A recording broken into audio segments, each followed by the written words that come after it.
সমাজের চাহিদা অনুযায়ী আমরা আমাদের 31 দফার নীতি ঘোষণার মাধ্যমে পরবর্তীতে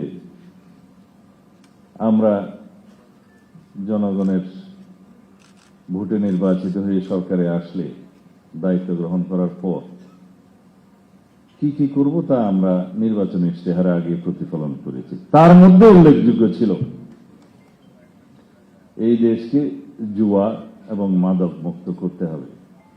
এটা আমাদের অঙ্গীকার, আমাদের প্রতিশ্রুতি।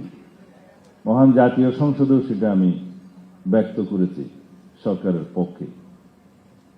সেই লক্ষ্যে শুধুমাত্র কথামালা রাজনীতিতে যেহেতু আমরা বিশ্বাস করি না, আমরা আমাদের সমস্ত অঙ্গীকার এবং প্ল্যান, যেটা আমাদের প্রধানমন্ত্রী বলেছেন, আই হ্যাভ এ প্ল্যান, আমরা সবাই বলি উই হ্যাভ এ প্ল্যান, এবং সেই প্ল্যানগুলো আমরা বাস্তবায়ন করছি।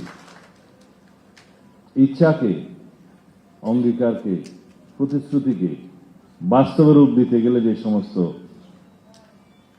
প্রোগ্রামিং করতে হয়, প্রথম হচ্ছে পলিসি, প্রোগ্রাম, তারপরে ইমপ্লিমেন্টেশন, এবং সেই জন্য প্রকল্প প্রণয়ন করে ইমপ্লিমেন্টেশন, সেগুলো আমরা করে যাচ্ছি।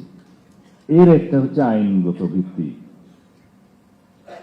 রাষ্ট্র মাদকদ্রব্য নিয়ন্ত্রণ অধিদপ্তর, তার কর্মকর্তারা, আজকে আমি দেখলাম পোশাকে দেখতে লাগে পুলিশের মতো, স্টারও আছে, কিন্তু হাতে অস্ত্র নাই।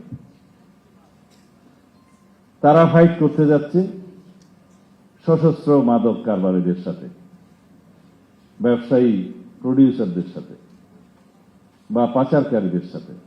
গুলিবিদ্ধ হচ্ছে, পুরস্কৃত করলাম, আজকে জীবন যেতে পারত। সেজন্য আমরা আইন আনছি, আগামী 2-1 দিনের মধ্যে সেই আইনটা পার্লামেন্টে প্লেস হবে ইনশাআল্লাহ।